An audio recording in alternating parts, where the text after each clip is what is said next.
Peace, family, and welcome to another episode of Underground Railroad Radio with your host, Brother Rich. I'm on the line today with KT, the Arts Degree. Welcome to the show, brother. Peace, what's going on, Brother Rich? Well, we got an important one tonight, KT. I need you to bring your A game. I need you to bring your decoding A game, man. It's an important one. And why is it important? Because we're going to be talking about the movie that had the highest first weekend ever in the box office, ever in this country. So the people want to know, what is it about Star Wars? Why does the imagination of the people just gravitate towards it? You know, every time a Star Wars drop, it's like, man, people go crazy. They get the memorabilia. They dress up. They wait in lines. I mean, in New York, they was waiting in the rain to go see this movie, man, the day before it came out. So it was like hysteria. I know we deal with the metaphysics a lot. We deal with the science. So I know there's some deep science within this whole, this Star Wars series. So they just came out with it, like I said, this weekend. It got a lot of attention probably about 8 months ago or something like that, because of the black actor that was in it. And, they had the hashtag boycott Star Wars. That got them. It was wilding. Yeah, they was wilding on that one. But, KT, man, I guess before we get into this movie per se, for those who need to get up to date with what this is about, they may have forgotten the whole Star Wars thing from the last time the movie came out. What's the basis of this story here, KT? What is this Star Wars thing all about? Before we get into this movie in particular, what is the purpose of this whole Star Wars franchise? Oh man, that's a great question. So as I begin, I got to always kind of give people an introduction in regards to what I do, and why I do it.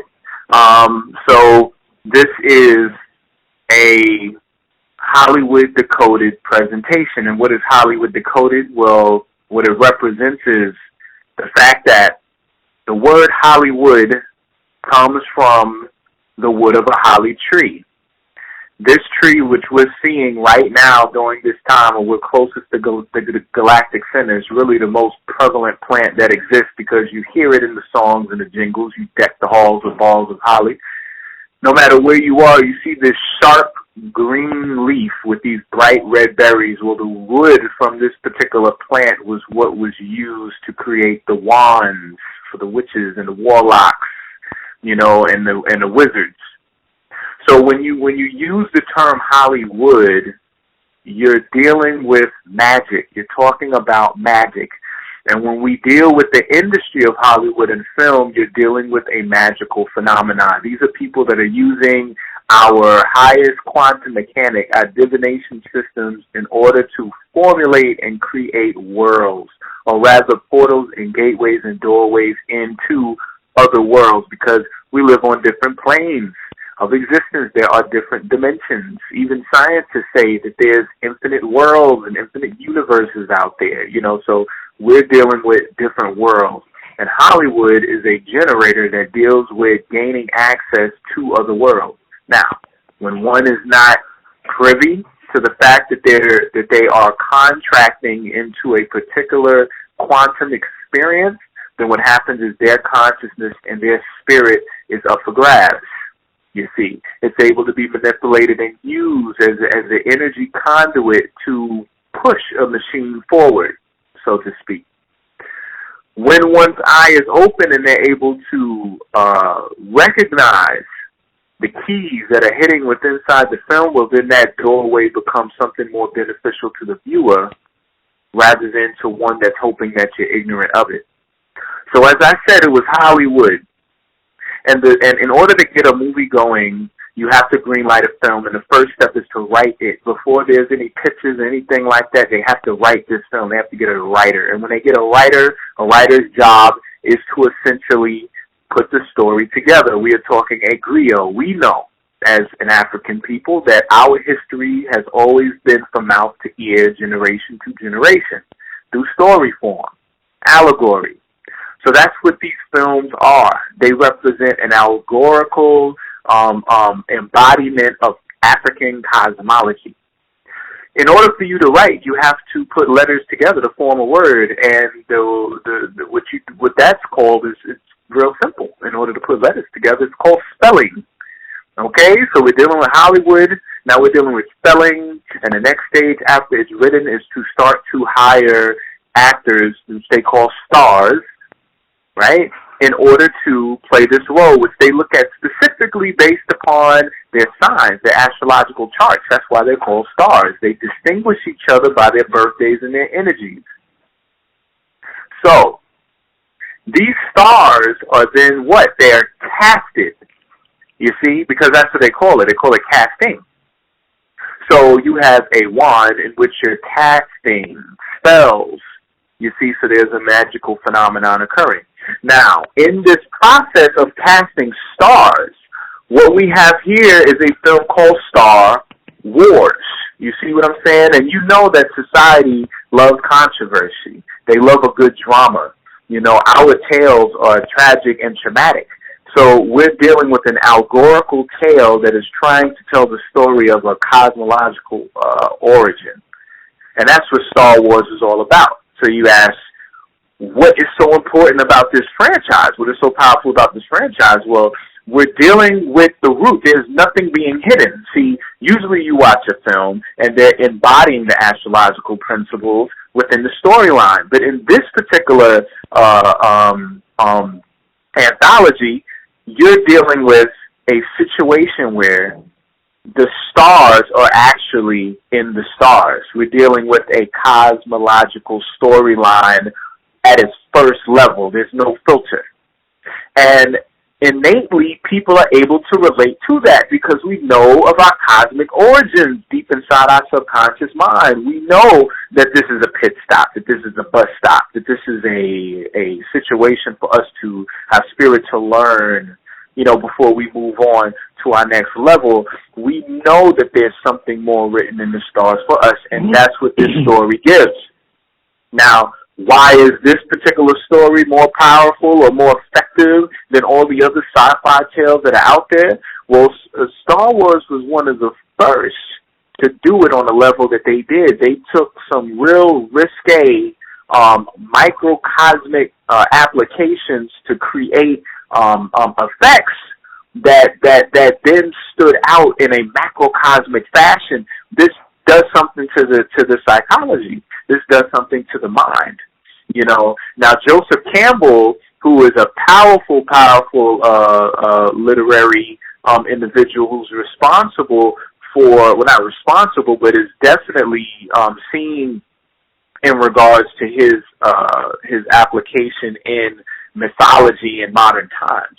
He is the go person in order to look at mythos in our history and see how it plays a role in our psychology.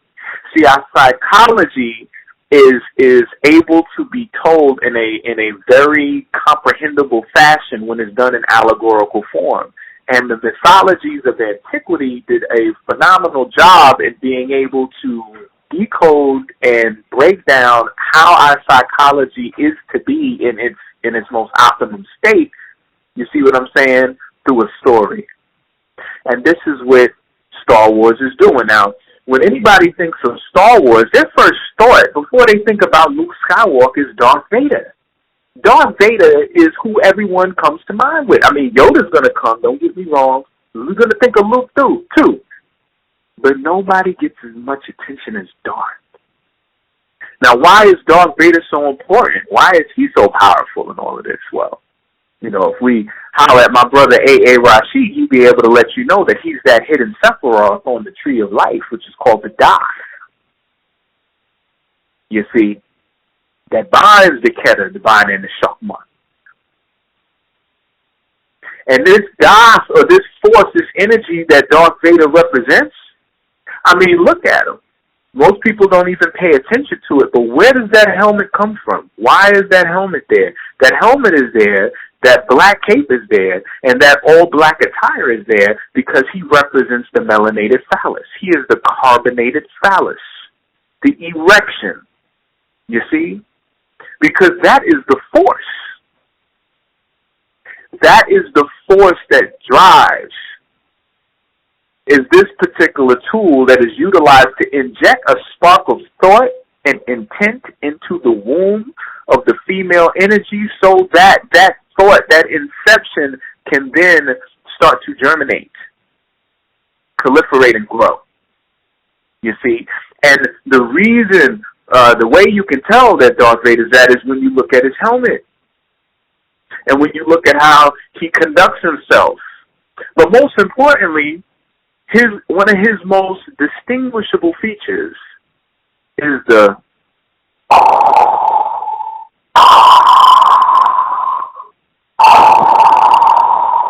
Now, what is that? Why is the breath so important with Darth Vader? Why, before anything else, we recognize that breathing rhythm? Because the sexual play, copulation, the tantric arts deal all with breath, erection, deals all with breath, virility, deals all with the prana.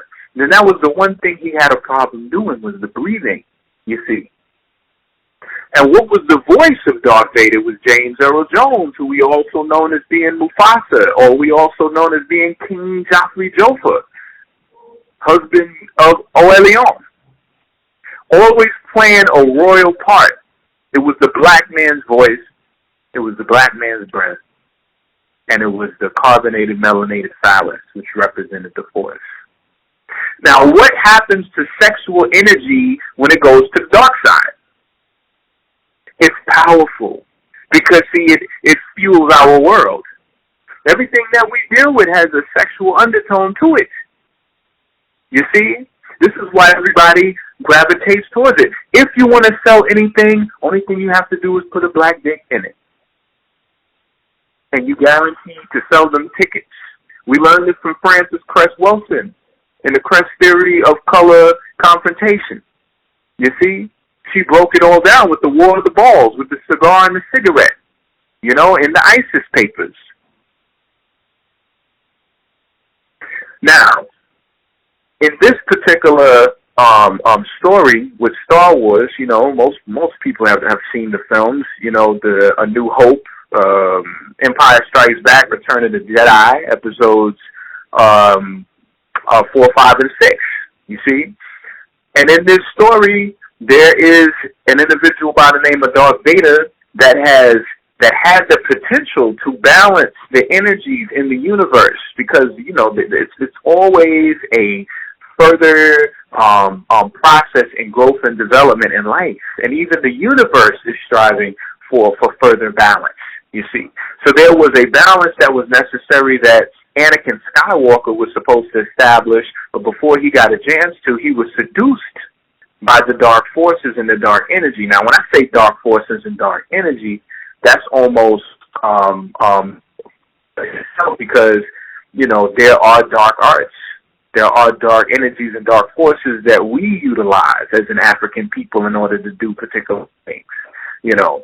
But they were very distinguishable in regards to what they meant by the dark side of the force, which was represented by the emperor. And the emperor was nothing more than the pope.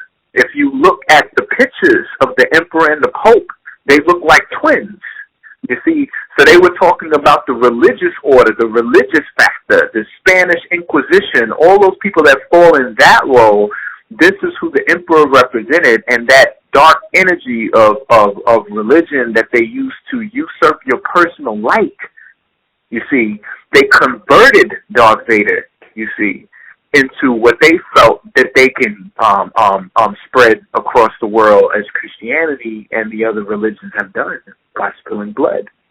You see, they weren't able to do it themselves. They needed the energy of the people who had the power, so they had to convert the people so that the resonant steel of our hearts can be contaminated with that dark force that they possess, and use us in order to spread the disease and the contaminant around the world.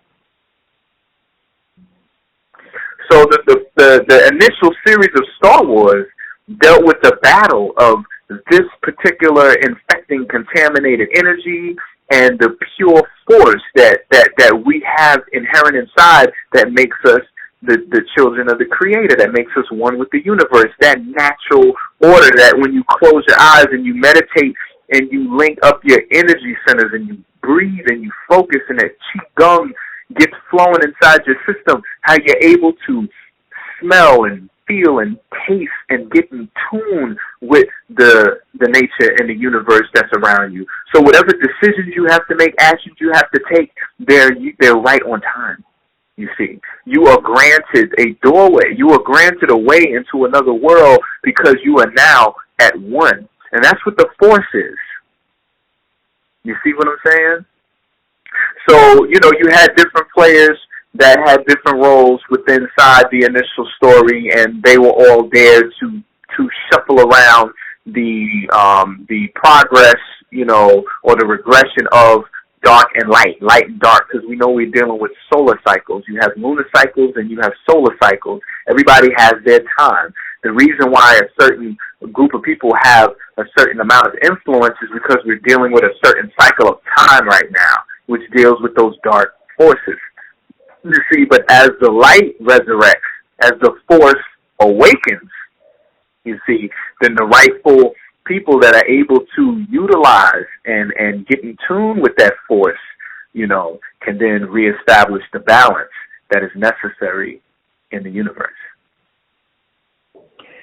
So the fast forwarding to this movie that just came out. Right. With that being said, we have a general idea of what this franchise is dealing with. What do you think? What message were they trying to convey with this particular movie that just came out this weekend? That's number one all over the world and that broke records all over the world, because they're obviously trying to go in a certain direction for the next, 20 years, with introducing new characters into the franchise. So what message do you think, KP? That the black man is the leader of the revolution. I'll say that again.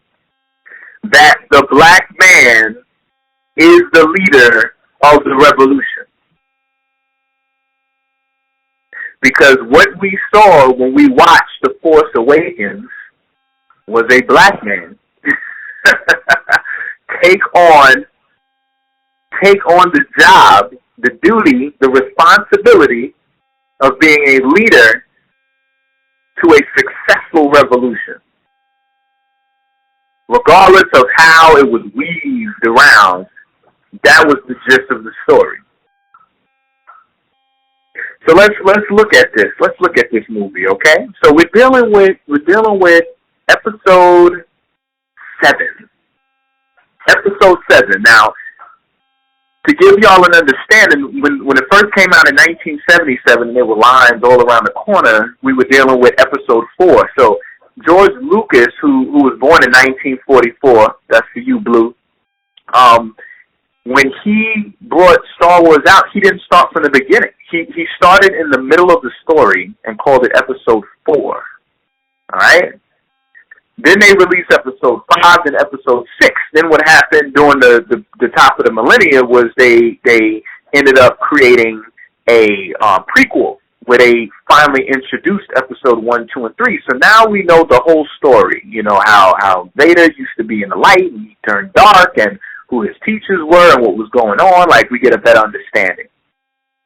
So now we're dealing with the original sequel of the 3 originals they brought out in the 70s. This one is episode 7. Now, when you're dealing with 7, okay, you're dealing with 7 notes, you're dealing with 7 chakras. You know, that 7 energy is a spiritual energy, a spiritual force.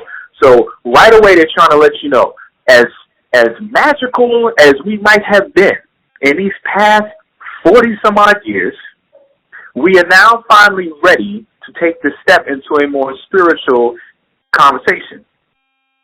All right? And this is why they introduced John Boyega. Now, Boyega shares the same last name as another brother that was responsible for the impact of sci-fi in the 70s, and this was the movie Aliens. Okay, this brother Boyega in Aliens was the actual alien himself. He was like a 8'3" tall South African that they were trying to do all types of graphics and all that type of stuff to get the alien look, but they was like, yo, we got to find somebody who's just tall. So one day they was in South Africa and they called George Lucas, like, you got to see this dude in the bar. He came over there and saw him. He got the part. So all the aliens that you see in all these movies are a remnant or a residue of this Boyega brother, you know, from the 70s. All right? Now, here we go with John Boyega, who plays this role in this movie. His name is Finn, but in actuality, his name is FN2187. Now, what the hell are they talking about there? Well, if you want to get a better understanding of George Lucas and where he gets his filming, his cinematography from, and where he got the idea of the Force, you would have to look at a movie called 2187, okay, which is a collage of B footage from a director named Arthur Lipset. The Canadian Film Academy took all his B footage and made this collage film called 2187. And in it has all these pictures of people like in New York and in different cities and dressed up all strange and weird, but it's the angles and it's the color. It was in 1963 when this thing dropped. And in here, they're talking on like some Monarch program shit. They're dropping information on immortality. You see, they have a voiceover during these collages, and during the voiceover, they're talking about how to become an immortal. And they say in order to do this, you have to tap into the Force. So it was 2187 that gave Lucas the concept and the idea to name this all-pervasive energy the Force. And for some reason, when they hit the 7th level, they decided to give it to a black man, right?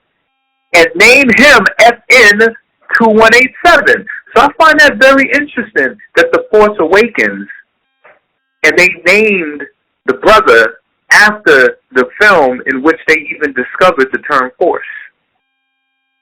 You know? Now,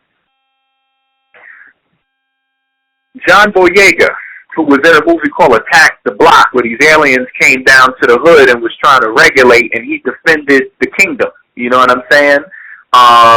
And he played a real powerful role in that. He was up for the Black Panther with Chadwick Boseman. You know what I'm saying? But they funneled him this way. Now, when we meet Finn, you know, he's FN2187. He's a stormtrooper. Okay? Anytime you deal with stormtroopers in the desert, you got to deal with Mahat and Epitomax, which is the Black Panther energy, the lion energy, the son of Basset. Because he is he's the stormtrooper in the desert. And that's why we see him as a stormtrooper in the desert. Initially, he's rocking with the stormtroopers. They going around like the Inquisition to all the tribal, indigenous areas. They burning the books. Well, they're not burning the books. They snatching up the books. They raping the women. They killing the children. They snatching up the men, you know, trying to convert them. You see what I'm saying? And in this particular scene, there was an elder that was passing a key, a map, along to another individual by the name of Poe Dameron. Okay? Now, when you hear the word Poe, please don't be mistaken. Don't get it twisted, because Poe stands for Poe Tolo. Tolo means star. Poe means smallest seed. This is the name of Sirius B by the Dogon. The Dogon live in the desert, okay, in Mali, which looks just like Jakku, you know, where the planet where the movie started off. And when you hear the word Jakku, you know that sounds like Yaku. Mm-hmm. And the reason why it sounds like Yaku is because this is the planet where the Empire and the Republic were battling, and all of the beat-up, tore-up starships lie there. It's a graveyard. It's scavengers. So people are mutating. You see what I'm saying? Remember, starship represents your physical body. Your body is your starship. So this is a planet that represents that Yakud energy. They're exchanging a map on this planet. You see? And this map is to lead them to Luke Skywalker. Remember, Luke means Lucas. It means Lucifer. It means light. Skywalker, stars, constellations. So it's talking about a star map to lead you to the place where the light is at. And where is the light? The light is a particular degree, and this degree is on the pyramids, and they show you that at the end of the movie, but we're going to get there. All right? Just warming y'all up. So Poe represents the Dogon. He's receiving a key. You know, another reason why you know Poe represents the Dogon in you is because he is accompanied by a droid, and the name of this droid is called BB-8. What is BB-8? BB is 22. It's 2 and 2. Okay, that's 4 and the 8. So you talking about halves. What are you dealing about with this math? We're talking about 4 sets of twins. We are talking about the Nomos. Because Dogon speaks of their ancestors being an amphibious people called the Nomos. And these Nomos were 4 sets of twins. It was 8 of them in all, but it was 4 sets of 2. So BB-8 or 22-8. Okay, remember 22 is amino acids, you know, so when you look at that 22-8 combination, it follows, it lays on different levels, you see?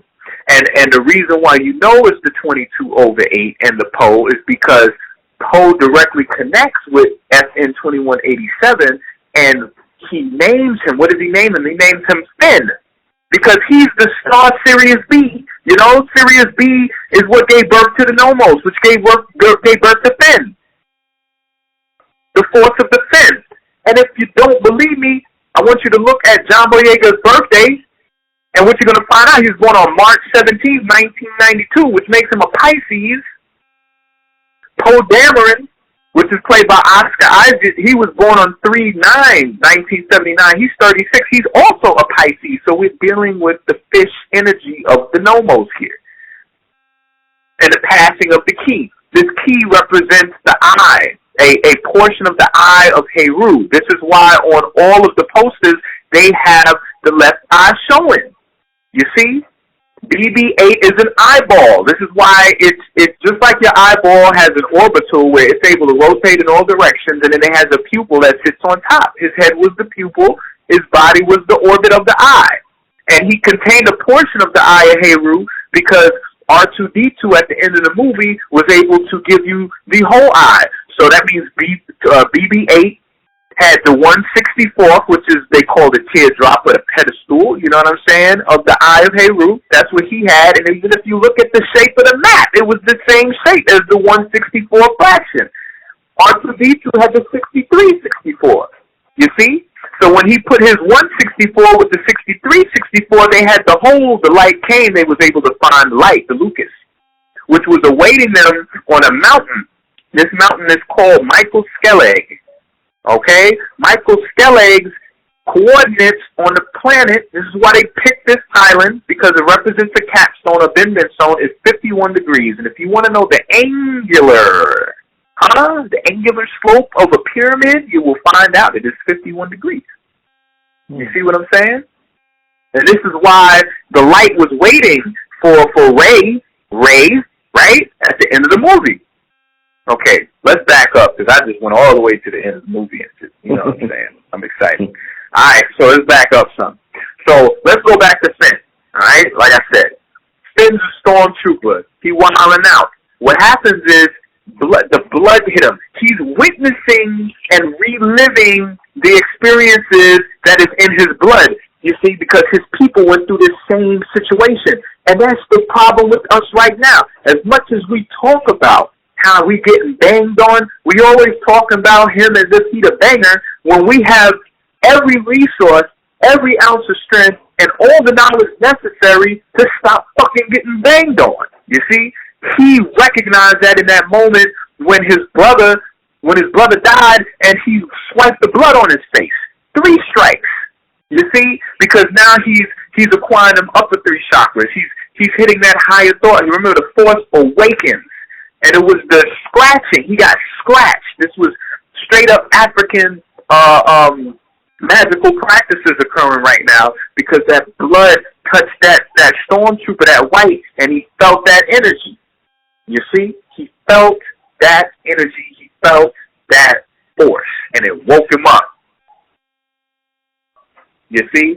Now, when it woke him up, what did he do? Did he go back to sleep? No, he didn't. And the interesting thing is the villain, Kylo Ren, when he was walking back on the ship, he picked up that energy. It was so strong that he couldn't even do nothing about it. He could just acknowledge it and keep on moving. So then, when we get back to the ship, you got Finn now, right? He hooks up with Poe Dameron. He's like, yo, I'm going to break you up out of here. I need a pilot. He was like, yo, I know where I could get you a ship. That's the same thing with spirit and the body. Remember, the nomos represents the flesh. The Sirius represents the energy enveloped in it. Poe is the seed. It represents the physical manifestation of the spirit in the flesh. So he's like, yo, you need a pilot. He's the pilot. He's the navigator of the ship. The Finn is the ship. You see, is the flesh. So what do? They find a TIE fighter. A TIE fighter. What is a TIE fighter? TIE fighter stands for TIE. Twin Ion Engines. Okay? Twin Ion Engines. I just told you. BB-8, right? 22-8 represents 4 sets of twins. I said his name is Finn. He is Dogon. He represents the Nomos, those 4 sets of twins. Now he gets with Poe. And what do? They find the TIE fighter. TIE stands for TIE, Twin Ion Engines. I didn't write that. That's what they call. So they get inside the TIE fighter. They try to take off, but they can't take off because their umbilical is still connected. Anybody, I dare you to go get the book Yorunga by Marimba Ani. I dare you to go read any of the text on the Dogon, and you're going to find out that the only reason why we're here on Earth is because the placenta was ripped away and the umbilical was torn, you see, from the original twin, and this particular world was formulated from that. And we're dealing with this in our face when the TIE fighter is still connected to the ship. And they trying to get away, but they can't get off. He has to break the umbilical. He has to rip from the ship because he's transforming. You see, he was part of the stormtrooper. He was with the Nazis. You see, he was banging on his own people, and he had to get up out of there. But he was still connected, so he had to let it go. All right? So as he lets it go, this is when he receives his name because Poe's like, yo, what's your name? He's like, oh, it's FN2187. He's like, what? He was like, that's the only name I've ever known. That's that straw man. That's your social security number, your tax identification. You ain't nothing but a goddamn fucking statistic here. But what is your name? Are you Bobby? Are you John? Are you Mary? Is that who you are? Or are you fucking like green nebula data ion flux modulator? You know, like, who are you? You know what I'm saying? So when he heard his name was FN, he was like Finn. Naturally, Sirius would name the Nomos. Okay? Nomos wouldn't be the other way around. Now, let me give y'all another little tidbit. Oscar Isaac, who's playing Poe, he is also Ed Fat Noah, which is the name of the mutant called Apocalypse. And for anybody looking forward to seeing X-Men on May 27th, which is Left Eye's birthday, hence Left Eye, as I spoke of in this movie, right? He is playing the role of Apocalypse. He is Apocalypse, who has the 4 horsemen, who are the 4 sons of Heru. Apocalypse is the first mutant. He is he's supposed to be the person who settled Kemet, built the pyramids and everything. And this is who this individual is playing, this Piscean. All right? Now, so they crash on Jakku. When they crash on Jakku, now we're going to start finding out about another character. All right? By the name of Rey. Now, like I said, one of the reasons why franchise does so well is because they ain't hiding nothing. They telling you what it is. So you get this girl. They got a white girl with the name Ray. Now, we all know it's supposed to be a sister. I'm putting it on record right now because the Force Awakens is not a single-handed event. It takes two people because the only reason why a brother's Force awakens is because there's a Force present. You see? You know, the women cause our Force to awaken. And then once our Force is awakened, then we dance. And through our dance, we find out our godly nature through procreation. So here we have a woman by the name of Daisy Riley. And I find it interesting they picked her because she's an Aries. You know what I mean? And by her being an Aries, what does that mean? That means that she represents the energy of the ram, the head, the war, the Martian energy that is so prevalent right now. The Ramses, you see, the horns. And we know how prevalent the ram is in Kemet and what that energy deals with, you know? So when we find her, she is interesting because you got to see how all this stuff connects. Like I talked about BB-8. He's 22-8. He represents the Nomos with the four sets of twin. He represents the Octode, which is also the four sets of twin, the snakes and the frogs, which was the primordial processes that occurred prior to Atum and Ra coming into existence.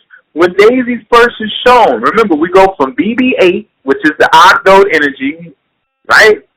And then we go into her being on there with the full wrap around her face and the frog eyes. When you're looking at her, she looks like a Muppet. She looks like a frog. She looks like an amphibian. You know, then she takes it off and then we see her face. And what she is doing is she's obviously in the brain. She's in the limbic brain. Okay? Manipulating, dealing with the pineal gland. It is dealing with a calcified energy center. Okay, that's what this deteriorating Death Star really is representing. You see, and she's harvesting from these areas what little energy is left to compensate for nutrients, which your body does when it goes into autoimmune attack. You start sacrificing parts of your body just to sustain other parts, and this is what we get when we meet her. When she comes outside of the ship, she's standing there in this big semicircle with rays coming out of it, letting you know it's the sun. She gets on Wise boat. She gets on the little Wise boat, and she comes down from on high, back onto the realm of the living. Okay? And she starts loading up her ship, and the last thing she puts on is a Wise scepter, just like all of the Netses carry. And her name being Daisy is very interesting because daisies are in the family of Astraceae, okay? With Aster or Asteraceae, which deals with the sunflowers, okay? All of those flowers that have all the rays sticking out, they come from the family Aster. Her name is Daisy, so they named her Ray.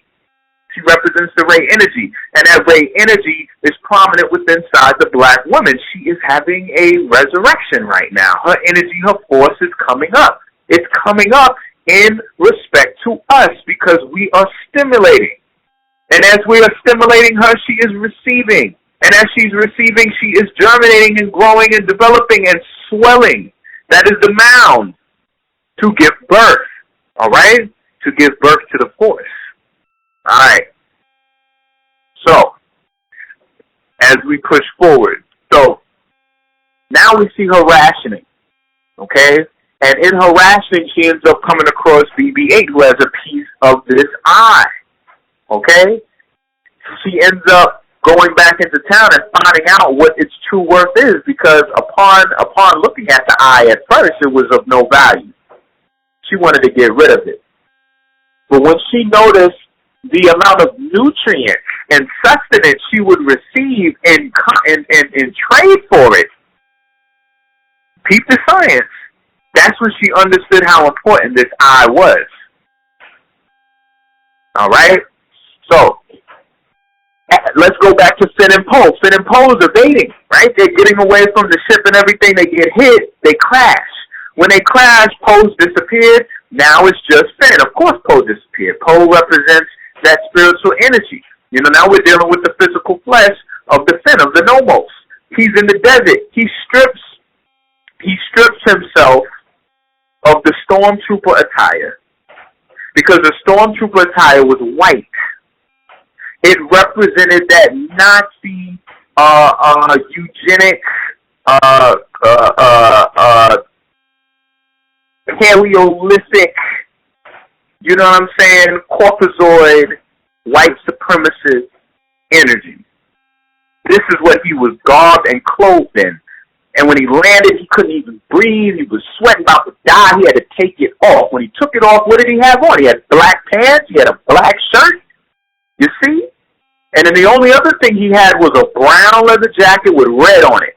Okay? So we talking blood. We talking melanin. The only thing he was missing was green. He was almost RBGing on him. Now, the reason why he had to strip that white down was because he was walking through the desert. He was walking through Jakku. And the sun was beaming down, and that melanin had to breathe. He had to synthesize and transmute that energy and those forces inside of him so that he could survive. And not just survive, but remember what a desert is in a film, okay? It's not just a desert. It's the desert of the mind. It's the wasteland. You see? It's the place where you got to figure shit out because there ain't nobody there to distract you. And the environment is so extreme that you have to think ahead. Okay? You can't just relax and kick it, or else you're going to end up being another grain of fucking sand sweeping through the sands of time. So that's what it means spiritually at this moment in the film with him as he lands here. You see, he has transformed himself.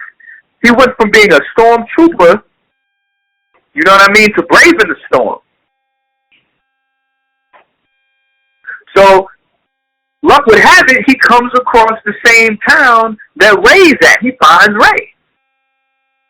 And as he finds Ray, their initial meeting was a little awkward because he felt the need to grab her hand and hold her hand and take her. She like, yo, you don't need to hold my hand. I got this. You know what I'm saying? And that's true with women. Women are able to run by our sides. Like, we don't need to be afraid of that. Because a lot of these sisters was warriors back in the day. When you see them in the street now, you see some of these women, I know you know that she wasn't home cooking no apple pie. You know what she was doing back in the day. Zing and them was putting in work.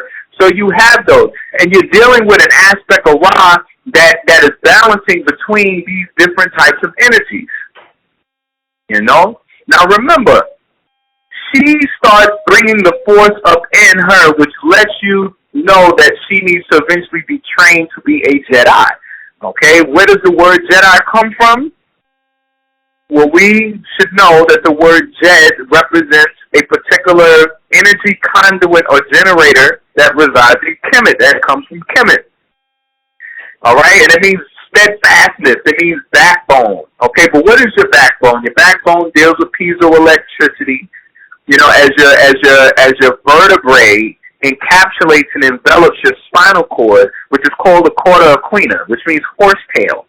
All right? And this horsetail is a membranous, gelatinous fluid cord that contains your cerebral spinal fluid. The cerebral spinal fluid is your plasma that generates high-frequency resonance fields that, when compressed by the spine, is able to release surges of these energies and permeate throughout your system so your source within can touch the extremities without. And that's what the whole concept of the force is. So this is why they're called the Jedi. You see? This is why the brother was the first one to hold the lightsaber in the movie. He got the lightsaber. Now tell me this. If he's not a Jedi and he don't got the force, what's he doing rocking with the Jedi weapon? Why does he have the lightsaber in his hand? Why is he going in? And not just that, not only is he going in, but how is he holding his own to who is supposed to be the baddest person on the dark side in the universe right now? Unless he is the Force. Because the Force didn't awaken until he woke up. It was when he woke up and realized what he was doing, that's when the Force awakened. And he felt that. And this is why Kylo Ren, the villain, ended up going to Snoke, which was the big emperor-looking dude, the giant, that Nephilim-looking cat that was talking over them. This is why he went to him right away, and he was like, yo, do you feel that awakening? And he was like, yes, I do. It was the unification of these masculine and feminine energies. It's not like we don't know women are capable of doing what we do. Like, we know you can build, we know you can read, we know you're intelligent, we know you're capable, you give birth, of course. We just like, yo, you don't got to do it all. You don't got to do it all. And we don't even have to, compete. We don't have to race, We can actually compliment one another, and when we compliment one another, then we move forward. And that's what was occurring in the movie. They were complimenting each other. So I don't see no romantic future with them. Don't get me wrong, the black man, Caucasian female agenda is in full effect, of course. The children, they're not going to be able to distinguish what's really going on. They're going to see that energy there. So, I'm not to say that is not one of their tools, their marketing tools to ensure their genetic inadequacy can utilize some of the potent genetic stock, you know what I'm saying, that is intended and inevitable of surviving, the increases of frequencies as we move forward in these next states of existence that we're dealing with right now. They're definitely trying to lock in. Frances Cress Wilson, she gave us all that gem 40 years ago, with the ISIS papers, so we know what it is. All right, so before I keep going, do you have any questions, brother? Yeah, I got just a couple of questions. Why do we keep seeing why do we keep seeing this theme of the son killing the father? In the last one, we seen Luke kill Darth Vader, and this one we seen what's his name, Ben? No. See, no, that's wrong. It's not about the son killing the father. The fathers are killing themselves. The fathers are killing themselves. You see? Mm-hmm. The fathers are killing themselves because of the choice that they're making. In the choice they're making, they will a son into existence. What is your son here to do? Your son is to rectify. You see? Han Solo said it himself in the movie. He said, I went backwards. I went back to what I knew. He went back to being a pirate again. He just fought this huge war, saw the Force, saw the Jedi, saw the light, married royalty, Princess Organa, Layla Organa, did all that, and then 30 years later, he's still on a beat up ship with the dog, with the giant. That essentially is where the Caucasian comes from. The Bigfoot, hairy, Chewbacca. That's what they do. They chew Chewbacca. You know what I'm saying? And his name is Han Solo because that denotes not getting with a woman. That's masturbation. He's Han Solo. So that type of energy that they represent is not warranted in fifth dimension, sixth dimension, seventh, and higher states of consciousness. He went backwards. And in him going backwards, he was the one that really pushed his son to the dark side. Because if he had been there, if he had been the light, his wife said it to him. He said, yo, what can I do? If, the head Jedi couldn't do nothing. She like, yo, he a Jedi. You his father. That's you, nigga. So by the time he did it, he did reestablish the balance in the Force because his sacrifice is not gonna be undone. Like, that's karmic. It's gonna come back around. You know what I'm saying? But that's a price he had to pay. And Darth Vader had to pay that price too. He got too deep in the bed with the Emperor. He's bending over all types of ways, letting the Emperor tear that thing up. And the only way he was able to revert back all the damage he had done, he had to sacrifice himself. Mm-hmm. You know what I'm saying? No, he had to sacrifice himself. When we constantly keep hearing this term, the Force. Now, when you study metaphysics, you learn about consciousness. What is consciousness? Consciousness is everything. Everything is animated by consciousness.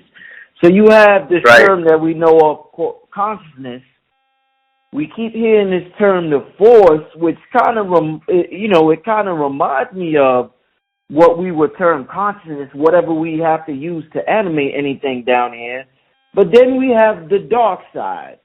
So what distinguishes the Force from the dark side? Because in the beginning you mentioned you compare dark side to melanin, but then in the movie we're looking at the dark side as something evil.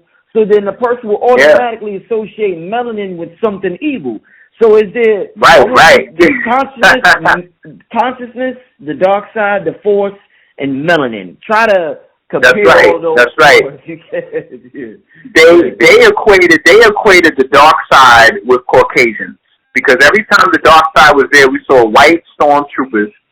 Okay, and even with Kylo Ren, when he took off his mask, he looked like one of them 1600s Spanish Inquisitor Portuguese cats. You know what I'm saying? They made sure that when we looked at Snoke, who was the giant, that was giving him all the orders, pasty pale. He was voiced by Andy Serkis. Andy Serkis is Gollum from Lord of the Rings. He was Claw in the Avengers. And let's not forget, he's born on April 20th. He got Hitler's birthday. Okay? So he represents Hitler up in there. Remember, they prayed to the black sun. So, see, that dark force represents a perversion of the force. See, the dark side don't exist without the force. Okay? Let's get that to our head. There's no dark side without the force. The dark side represents the mishandling and the misuse of the force. This is why they always have to recruit strong, powerful Jedis into their organization to do their bidding, because that's the only way they could do it is through the force. When we looked at the movie Rise of the Guardians, when they had all of the different holiday people in the movie playing like gods, they told you the only way the boogeyman was able to get any power was through the Sandman, because the Sandman represents the dreams of the children. The only way the boogeyman or the nightmares can get in is by way of the dream. Okay? So that's what it all represents with the Force. So when they say the Force awakens, they're talking about the consciousness, like not just the fact that the Force exists and we can manipulate it and use it good or bad, but the consciousness, the intelligence in it that denotes, nigga, we supposed to be on a higher frequency, not on that low shit. So that's ELF frequencies. That's what the dark side is. Okay, the dark side represents the ELF. It represents the heart. It represents the cell phone radiation. It represents the xenobiotics, all of the electropollution that's bombarding our bodies and mutating us. It represents the GMOs. Okay, it represents studying the order of the universe and utilizing it for your own selfish need that has nothing to do with staying consistent with the order of the universe. That's what the dark side is. And the reason why they wear black is because they know that they have to have that involved if there's power at all. That's the source of the power. But they tell the reason why it's black and white is because they're saying this is how we would use your melanin. We would use it like this, motherfucker, all day.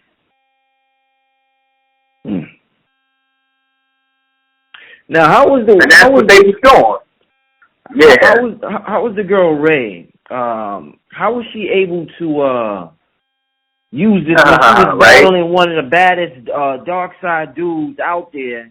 She was able to defeat him by using the Force, but she had no training. She had no training at all. She wasn't able to defeat him. They were able to defeat him. The masculine and feminine energies, using the Force together complementary, was able to defeat him. Remember, he fought him first. Finn fought him first, slowed him down. Got him scared because he's like, who is this cat? He drew blood. He caught him in the shoulder. He already got shot in the side by Chewbacca. That's why he kept banging on his side on his liver like that.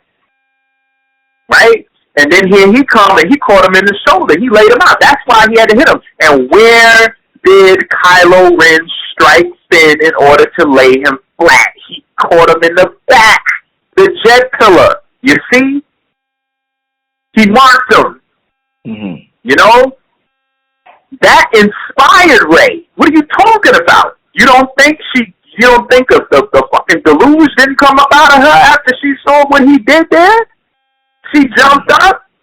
She used that goddamn force that she received from him because he represents the black phallus. Huh? She received them. Took that energy and tore that nigga a new one. Because, see, we are both powerful on our own, but when we work together, it's a whole nother beast. Another way you know that your boy Finn was a nomos is because the Dogon themselves say that nomos means to make one drink. The minute that he found Ray was the first thing he did when he came down to her town. He found the water. He was like, water, right? And he got in there and he drank the water with that big beast because he's drinking. Making his claim, identifying himself in his universe.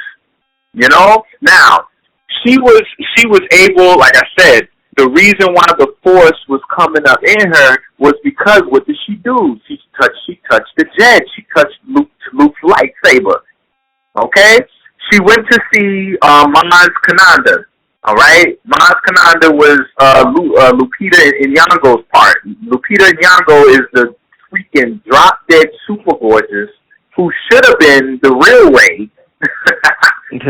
Sister, you know what I'm saying, that we saw, we've been seeing in a few movies lately. She got on the scene with 12 Years a Slave, unfortunately. That's how she entered in. But she's had a few roles since that, and she's amazing. And, oddly enough, they get this beautiful black woman, and what do? They motion capture her and turn her into some orange Yoda looking like cat, which is like so whack. I'm sitting there like, how y'all not just gonna have her be who she is? How could you deny Lupita's time on the screen? I'm like, how perverted is your mind that you rob the audience of being able to see this beautiful queen? But she's so fine and she's so right that just through her voice, through that character, she still was goddamn powerful. And she played the Oracle. She played the eye. She peeping how all this eye symbolism comes. She had them big ass goggles and she was adjusting them. And she said one of the most powerful lines I've heard in film to date. She said, I've been around for a very long time. She said, same eyes in different bodies. I said, oh, no, she did. Yo, that was solid. That was so real. That line was so powerful. That's why, a lot of people who've seen this movie, it wasn't as explosive to them. They felt kind of, some people didn't feel, they couldn't deny how dope it was, but they was like, But I was like, yo, it was in the writing, it was the subtlety of it all that made it so strong, So she supposedly is the last person who has Luke Skywalker's lightsaber. Now, if he represents Luke, if he represents the light, that's his saber, that's his sword. That's his tongue, that's his word. That's his backbone. And she holds it. The black woman has it. See, so the subtleties are powerful. Keeping it down in the dungeon, in the chest, subconscious mind, that light being held. So Ray, it got called to her because remember the force connects and binds us all. So if you have a certain amount of force in you, then the people that are behind the scenes in the other dimensions, in the other realities, in the other worlds, they are able to read your energy and they're going to try and influence you. They're going to try just like your ancestors do. When you sit down and you light your candles and you have your altar and you say, divine and loving ancestors, help me get through these times. I'm grateful. I'm thankful. Like when you invoke that, like they respond. They respond. You see? So she was in a very, very intense moment, which remember, puberty, when the hormones change, traumatic events, starts getting certain hormones to flow, which then allows the mind to see things that they normally would not see, to understand things they normally would not understand, and to exhibit a level of strength that they usually do not possess. So in this instance, it triggered enough for her to have a vision. Once again, Ray, she was able to see, just like the Lord of the Rings with the flaming eye that they had, and she was able to connect and find out not only what happened, what was happening, and things that might transpire. She dealt with past, present, and future simultaneously because she touched the light. Now, when Maz came down and was like, "This is the black woman is looking at Ray." You see what I'm saying? She like, "Yo, this is for you. It's calling you. Here you go." She like, "Nah, son, I don't want that." But guess who did receive it? Finn. Finn received it. Finn grabbed it. Finn held it. Finn wielded it. And he had to go against a stormtrooper, and the stormtrooper was giving him business. But remember, we're talking about no Force. We're talking about no Jedi. What we're talking about is the fact that Finn was the Force and was the living, breathing Jedi. And demonstrated it countless times. You know? So yeah, I don't know if that answers your question. No, definitely. At the end, the fighting scene with Ben and what's the name, Ray, kind of reminded me of the fighting scene from Enter the Last Dragon when Bruce Leroy was fighting. Oh man, yeah. It kind of reminded me. Right. They both had different glows. The glows were different colors, and their lightsabers are different colors. Like his is like a reddish orange or something like that. Yeah, his was red, and he represented that Spanish Inquisition, that Christianity, because he carried the cross. He carried the burning cross everywhere he went. Right. You see what I'm saying? And they had the blue. So that represented ultraviolet spectrum. So that lets you know what his frequency was. He was on the red. He was on what is that? 700 nanometers, which is a wider field, which is a wider space, which means lower frequency. They're more on the 300 range, the ultraviolet, the higher frequency. You know. Now, he's a Pisces, she's an Aries, and Kylo Ren's a Scorpio. That's why he had all that death and deceit, manipulative force, power, emotion. Yeah, he was a Scorpio. He represented Scorpion energy, religion, you know? And his name is Adam Driver. You know, weird boy, Adam Driver. Yeah, so like I said, Andy Serkis, you know what I mean, who played General Snoke, you know, who was the giant sitting in the chair that was like mad weak, looked like Voldemort, you know, mixed with Gollum. He represented that Hitler energy, that Nazi energy, born April 20th. You see what I'm saying? Manipulating the Scorpio, because the Scorpio, that's as a Scorpion, and as brothers who are Scorpio and cousins and so much family as Scorpios, I understand the energy. And it's a constant tug of war of light and darkness. It's so easy for a Scorpion to get manipulative and dark and evil. Like, we represent all the goddamn garbage and fucking nasty shit. Like, Scorpios have that potential to the utmost. We are the worst villain. However, I was going to say we're also the eagle. You see, so when we do tap into our force and we deal from it from a higher frequency, we become the hawk or the falcon, the eagle being on high and being full of light. You know, so the Scorpio directly represents that light darkness of the force and the dark side. That's why they picked the Scorpio to play this role. But go ahead, brother. Now, I just had one comment and one last question. It's funny that you mentioned the Nazis several times, and we also talked about the sun and the black sun. It's funny you mentioned that because Hitler was actually obsessed with the black sun. If you research Hitler, you know, he was doing research on the black sun heavy. So it's interesting. Right. I didn't even think about that while I was watching the movie. They had the black sun. They had the black sun in the movie. Remember, that was their weapon. Their weapon was the black sun. There was a planet that absorbed a sun, right? Stuck that shit dry, and when it went black, they blasted a red beam and killed planets like they was Galactus. Right. And when the general was giving his speech and he was done, they threw their arm up, just like the Nazis do. Wow. That's the shit that Hitler wanted. He wanted the death ray. That's what the whole remember what Nikola Tesla was all about. The reason why they washed his ass up because they wanted his technology for weapons. They wanted that goddamn scalar technology. And that's what that shit was in the movie, that scalar technology.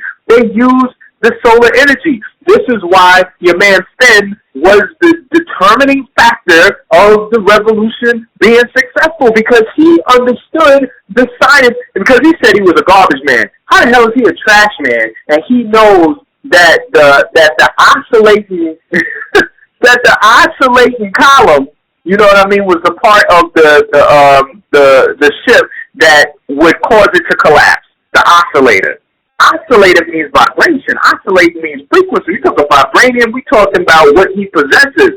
The princess told him, Princess Leia Organic, asked him, yo, I understand you need help, but we need to know everything you know. You can single-handedly be the individual that helps us win this thing. And he was. And he was, you know, like I said, connected with that female energy. You know, it was a connection of the two. You know? Indeed. Now, what, KT, what do you want the people, just to kind of sum it up, and I advise everybody to go see it after you hear this breakdown, even if you've seen it already, after hearing KT's breakdown, go see it again. But this force is not just entertainment, brother. This shit is real. So what do you want the people? What do you want the people to take from this breakdown and to take from this franchise? Because it's something being told that's resonated with our subconscious on a real strong. Otherwise, this franchise wouldn't have been so strong for so long. So what do you want the people to take from this movie, KG? All right. What I want people to take from this movie is Sagala. Okay, Sagala is the name of a super dense metal. You know, you can equate this to vibranium, which is fictitious, obviously, in the Marvel universe. But Sagala is a super dense metal that the Dogon say that Sirius consists of. This super dense metal is the originator of the Force, because Sirius be a warp-side universe. It creates time because it creates the relationship between the sun, moon, and stars around it. It affects it, and it affects us.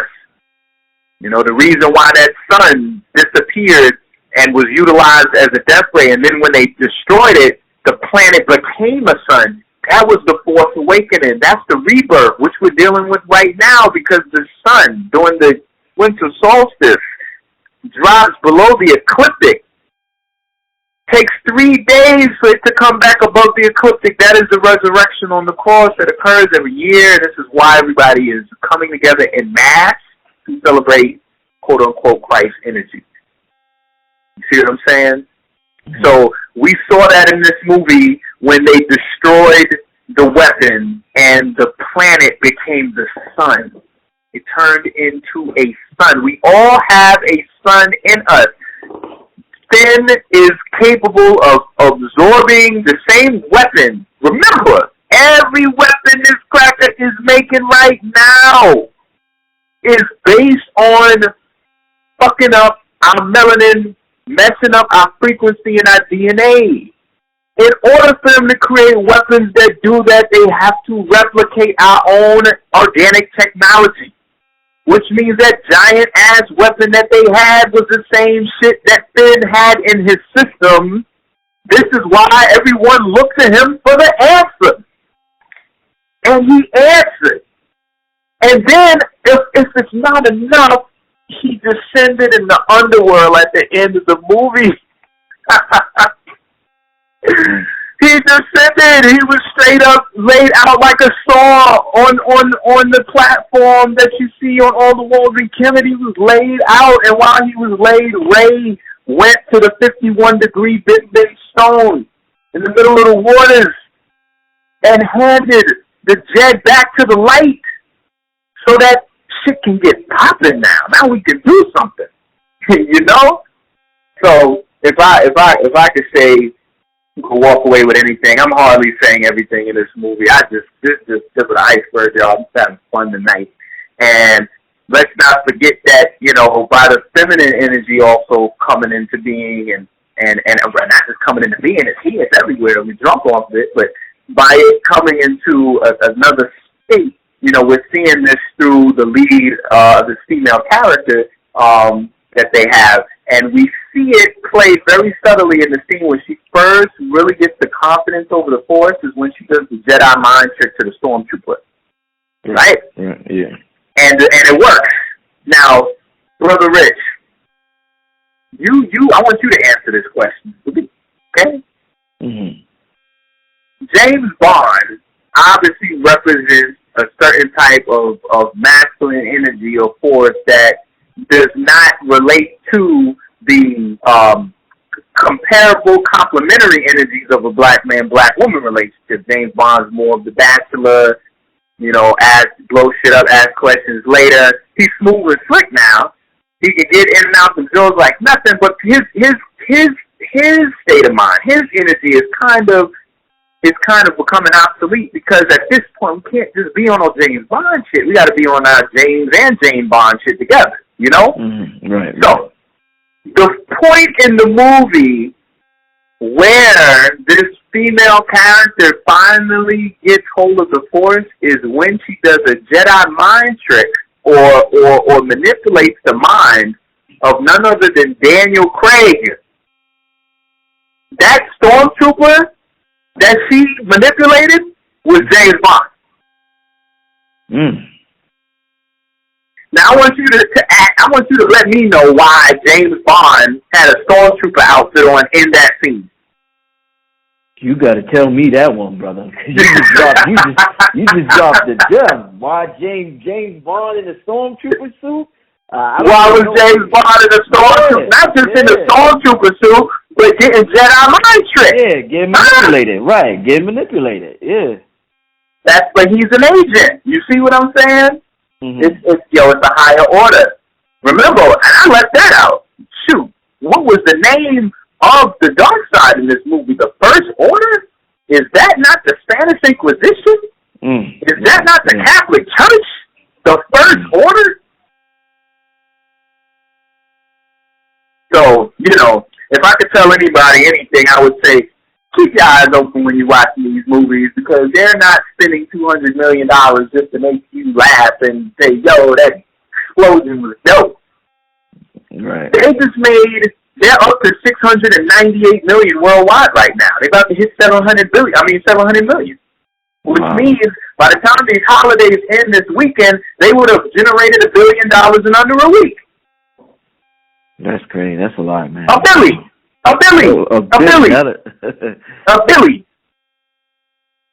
goat. That's what they're doing. So don't think for 1 minute they're accumulating all them funds. Who's giving them the attention? Whose minds is it? Where do you think they get these ideas from these films? They tap into our consciousness. We're always streaming. We're light streamers. You know how you stream on the internet? We're light streamers, constantly streaming photonic energy all the time. That's up for grabs. And they tap into that through their rituals, through their callings, through what they do, through the quantum understandings that they're coming across now. But see, if you know the power you possess, then you can do the same thing and use these movies to wake up and wake others up and get a better understanding about your African cosmology because it's right in your face. Now go to the bookstore, go pick up a book and start finding out more about your mythos. Where do your people come from? What is their cosmology? And you'll find out, no matter what African tribe you go to, their origins is not on this planet. They are in the stars. And more than likely, 98% of the time, they're going to be talking about either Sirius or Orion. And with that, I say HollywoodDecoded.com, greenleaf-herbs.com for all your medicinal needs. Find me on Facebook, Kamani Tate, KAMANITAIT. Find me on Know the Ledge Radio. Email me, KT.KAMANI@gmail.com or hit me up, 404-492-2026. And may the force be with you. Indeed. May the force be with you, indeed. This is Brother Rich, y'all. I was in class the past hour, just listening to KT. You know, I ain't really have a lot of questions. I'm in class right now. You're gonna have me go watch this movie again just to learn some more stuff. But we appreciate the brother KT for coming on the show once again. The brother will be back next week. We're gonna be dealing with something else. Stay tuned to hear that. But this brother Rich on Underground Railroad Radio, and we signing out, family. Peace. Peace.